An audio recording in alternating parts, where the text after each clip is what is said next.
Sono Walter Marin di Treviso, dipingo da sempre, faccio l'artista libero diciamo da 15 anni circa e qui ho portato questo bozzetto pittorico che riguarda il mio periodo dove ho fatto 40 tele su Canova, interpretato da Mimmo Iodice, fotografo degli scultori, che impaginava in maniera affascinante, a mio modo di vedere, le sculture, i gessi del maestro del neoclassicismo.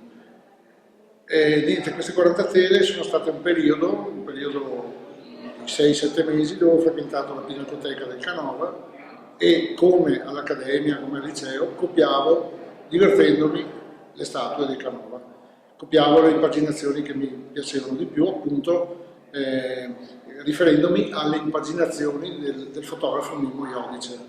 Ci tengo a sottolinearlo perché ritengo di aver avuto bisogno dei suoi libri fotografici per capire cosa aveva colto lui di quelle statue, di quelle cose. Ecco, questo periodo qua è, come dire, chiuso lì, è stato un periodo per me di ritorno alla didattica, al disegno accademico e ne avevo bisogno, ecco, per riprendere.